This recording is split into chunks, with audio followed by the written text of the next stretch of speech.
بسم اللہ الرحمن الرحیم، السلام علیکم ورحمۃ اللہ وبرکاتہ۔ بلال حسین اسلامک یوٹیوب چینل میں آپ سب کو دوبارہ خوش آمدید۔ دوستو، آج کی اس ویڈیو میں ہم آپ صلی اللہ علیہ وآلہ وسلم کی 10 پسندیدہ غذاؤں پر بات کرنے جا رہے ہیں۔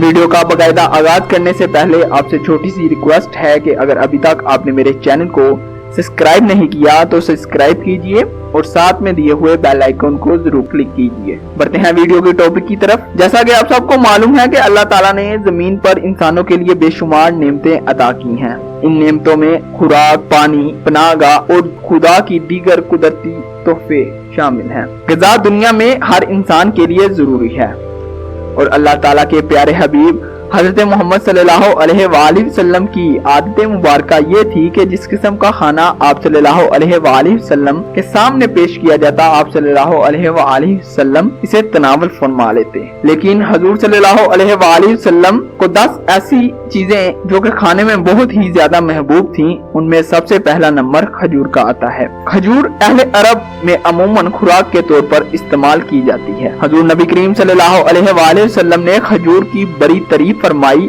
خصوصاً عجوا کھجور کی۔ نبی کریم صلی اللہ علیہ وآلہ وسلم کو کھجور بہت زیادہ محبوب تھی اور اس کا بہت زیادہ استعمال فرماتے تھے۔ رسول صلی اللہ علیہ وآلہ وسلم نے ارشاد فرمایا، جو شخص روزانہ صبح کے وقت 7 عجوا کھجوریں کھا لے تو اسے اس دن زہر اور جادو سے کوئی نقصان نہیں پہنچا سکتا۔ اور ایک اور جگہ ارشاد فرمایا کہ عجوا جنت کا پھل ہے، اس میں زہر سے شفا دینے کی تاثیر ہے۔ ناظرین، کھجور کے فوائد پر بات کرتے ہیں تو کھجور ایک مقوی غذا ہے۔ سب پھلوں میں زیادہ توانائی بخش غذا ہے۔ جسم میں انسانی کو جس قدر حیاتین کی ضرورت ہوتی ہے، اس قدر کھجور میں موجود ہے۔ کھجور جسم کو فربا کرتی ہے، سالے خون پیدا کرتی ہے، سینہ اور پھیپھڑوں کو قوت بخشنے کے لیے اس سے بہتر کوئی چیز نہیں ہے۔ دوسرے نمبر پر آپ صلی اللہ علیہ وآلہ وسلم کو روغن زیتون بہت زیادہ پسند تھا۔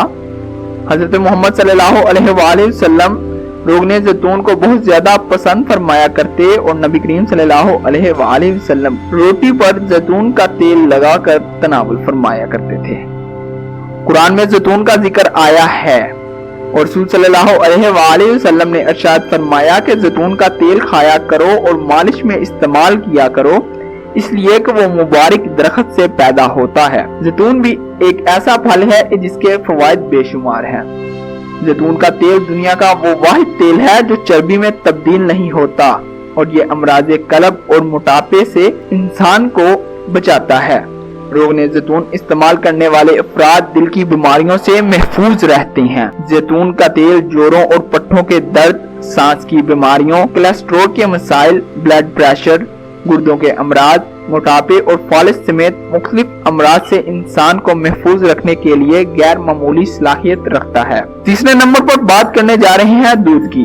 دودھ رسول اکرم صلی اللہ علیہ وآلہ وسلم کی پسندیدہ غذا رہی ہے۔ نبی کریم صلی اللہ علیہ وآلہ وسلم کو دودھ بہت زیادہ پسند تھا۔ آپ صلی اللہ علیہ وآلہ وسلم اکثر گائے اور بکری کا دودھ استعمال فرماتے۔ آپ صلی اللہ علیہ وآلہ وسلم کا ارشاد ہے، کوئی چیز ایسی نہیں جو طعام اور مشروب دونوں کا کام دیتی ہو سوائے دودھ کے۔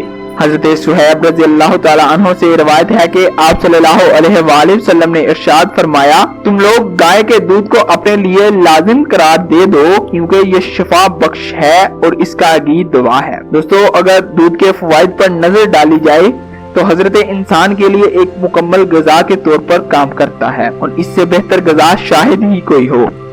دودھ میں جسم کی ضروریات کے مطابق تمام اجزاء موجود ہیں جن سے جسم صحت مند رہ سکتا ہے اور اس کی نشو و نما صحیح ہو سکتی ہے۔ جن علاقوں کے لوگ دودھ کا استعمال کرتے ہیں ان کی عمریں زیادہ ہوتی ہیں۔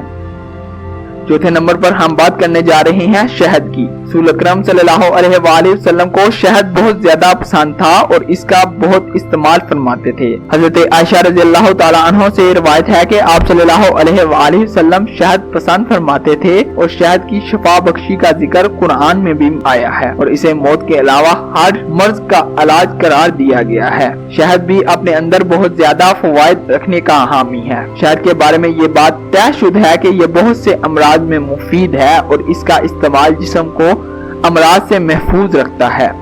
تمام تر کاشوں کے باوجود اب تک شہد کا متبادل تلاش نہیں کیا جا سکا۔ شہد کی ایک خوبی اس کے رس کا جلد اثر کرنا اور قدرتی اینٹی بائیوٹک ہونا ہے۔ یہ حلق سے نیچے اترتے ہی خون میں شامل ہو جاتا ہے۔ اس کے بعد بات کرنے جا رہی ہیں ایسی سبزی کی جو آپ صلی اللہ علیہ وآلہ وسلم کو بہت زیادہ پسند تھی، اور اس کا نام کدو شریف ہے۔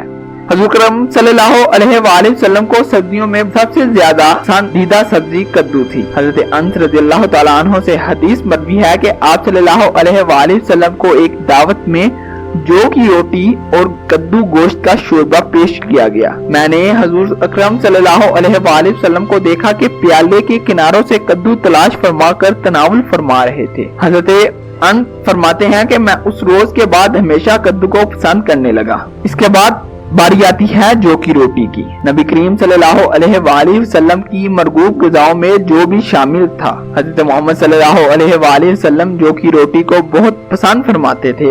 حضور اکرم صلی اللہ علیہ وآلہ وسلم نے اپنی ساری زندگی میں کبھی میدا کی روٹی تناول نہیں فرمائی۔ ابو داؤد میں حدیث ہے کہ آپ صلی اللہ علیہ وآلہ وسلم جو کی روٹی کا ٹکڑا لیا اور اس پر کھجور رکھی اور فرمایا کہ یہ اس روٹی کا سالن ہے اور تناول فرما لیا۔ دوستو، قدرت نے جو میں جسمانی قوت کا بیش بہا خزانہ چھپا کر ہمیں بخشا ہے۔ قدیم زمانے سے جو کا استعمال بطور علاج اور قوت بخش غذا میں ہوتا چلا آ رہا ہے۔ جو میں جسم کو توانائی بخشنے والے اجزاء کی خاصی مقدار پائی جاتی ہے، میں 80% نشاستہ لحمیات اور فاسفورس کی بڑی مقدار موجود ہوتی ہے۔ اس کے بعد باری آتی ہے سرکے کی۔ ہمارے پیارے نبی صلی اللہ علیہ وآلہ وسلم کو سرکہ بھی بہت پسند تھا۔ آپ صلی اللہ علیہ وآلہ وسلم نے نہ صرف سرکہ کو تناول فرمایا بلکہ اس کی تعریف بھی فرمائی۔ حدیث میں آتا ہے کہ حضور اکرم صلی اللہ علیہ وآلہ وسلم نے ارشاد فرمایا کہ سرکہ بھی کیسا بہترین سالن ہے۔ ایک مرتبہ آپ صلی اللہ علیہ وآلہ وسلم حضرت ام ہانی رضی اللہ تعالی عنہ کے گھر تشریف لائے اور فرمایا، کیا تیرے پاس کھانے کے لیے کوئی شے ہے؟ حضرت ام ہانی فرماتی ہیں کہ میں نے عرض کیا، سوکھی ہوئی روٹی اور سرکہ کے سوا کچھ بھی نہیں۔ تو حضور اکرم صلی اللہ علیہ وآلہ وسلم نے فرمایا، وہی لے آؤ، وہ گھر سالن سے خالی نہیں جس گھر میں سرکہ ہو۔ اب بات کرتے ہیں سرکے کے فوائد کے متعلق۔ سرکہ کا استعمال ذیابیطس اور خون میں گلوکوز کی مقدار کو درست کرنے کے لیے فائدہ مند ہوتا ہے۔ سرکے کا کھانے میں استعمال اس احساس کو بڑھا دیتا ہے کہ اب بھوک نہیں، یعنی انسان کم کھاتا ہے اور اس طرح نظام انہضام بہتر رہتا ہے۔ اس کے بعد باری آتی ہے گوشت کی، جو کہ آپ صلی اللہ علیہ وآلہ وسلم کی مرغوب غذا تھی۔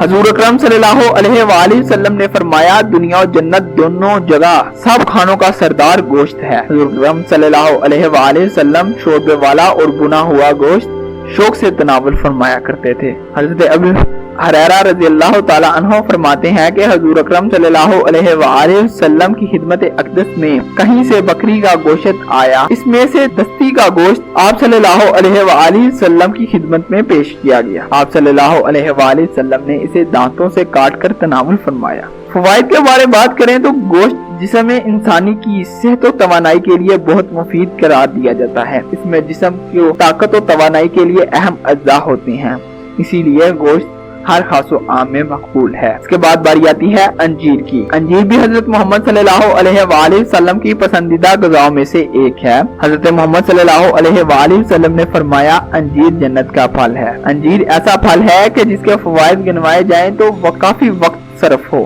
لیکن چند ایک فوائد آپ کے گوش گزار کرتا ہوں، جس میں پہلا فائدہ یہ ہے کہ انجیر کا پھل بڑھاپے کو روکتا ہے، یعنی اس پھل کے کھانے سے بڑھاپا جلدی نہیں آتا۔ یہ کمزور اور دبلے پتلے لوگوں کے لیے نہایت بیش بہا ہے۔ ماہرین طب کا کہنا ہے کہ روزانہ انجیر کھانے سے موٹاپے پر قابو پایا جا سکتا ہے۔ اس کا استعمال ہڈیوں کو مضبوط بناتا ہے اور اس میں فولاد، کیلشیم اور فاسفور جیسے اجزاء شامل ہیں، جو کہ انسانی جسم کو درکار فولاد کی 2% ضروریات کو پورا کرتا ہے۔ اب آخر پر بات کرتے ہیں انگور کی۔ حضرت سیدنا عبداللہ ابن عباس رضی اللہ تعالی عنہ فرماتے ہیں کہ میں نے نبی کریم صلی اللہ علیہ وآلہ وسلم کو انگور کے گوشے تناول فرماتے ہوئے دیکھا۔ اسے یہ ظاہر ہوتا ہے کہ حضور صلی اللہ علیہ وآلہ وسلم انگور کو بہت پسند فرمایا کرتے تھے۔ یہ چند ایسی غذائیں تھیں جو کہ حضور صلی اللہ علیہ وآلہ وسلم کو نہایت ہی پسند تھی۔ امید کرتا ہوں کہ آپ سب کو یہ ویڈیو بہت